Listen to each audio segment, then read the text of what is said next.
उसके बाद तो लुट्टन की कीर्ति दूर दूर तक फैल गई।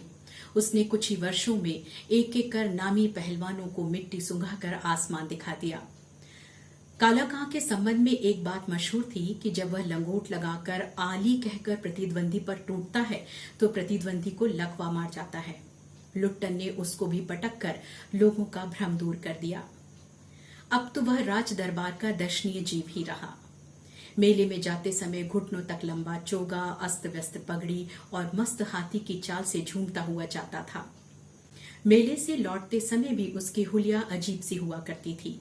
आंखों पर रंगीन अभरक का चश्मा, हाथ में खिलौने को झुलाता हुआ, मुंह से पीतल की सीटी बजाता हुआ हंसता हुआ आता था।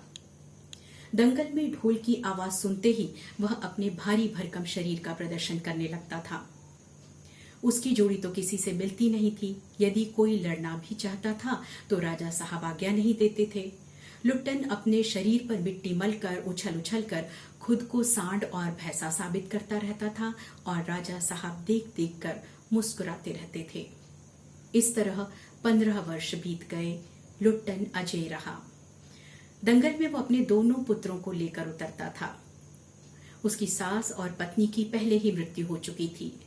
उसके दोनों पुत्र राज दरबार के भावी पहलवान घोषित हो गए थे। उन दोनों का भरण पोषण भी राज दरबार से ही हो रहा था। लुट्टन प्रतिदिन प्रातःकाल ढोल बजाकर अपने दोनों पुत्रों को कुश्ती लड़वाता था।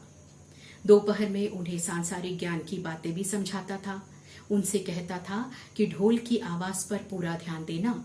मेरा गुरु कोई पहलवान नहीं है, इसी ढोल की आवाज के प्रताप से मैं पहलवान हुआ। दंगल में उतरकर ढोलों को सबसे पहले प्रणाम करना। इसके अलावा वह उन्हें बताया करता था कि मालिक को कैसे खुश रखा जाता है, कब कैसा व्यवहार करना चाहिए, इन सब की शिक्षा वह उन्हें दिया करता था। लेकिन एक बार उसकी सब शिक्षा दीक्षा और किए कराए पर पानी फिर गया। राजा साहब स्वर्ग से धार गए। नए राजकुमार ने आते ही राज्य अपने हाथ में ले लिया।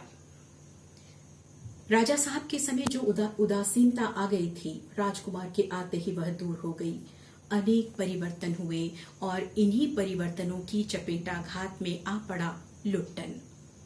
दंगल का स्थान घोड़ों की रेस ने ले लिया। लुट्टन को साफ जवाब मिल गया था कि अब राज दरबार में उसकी आवश्यकता नहीं है।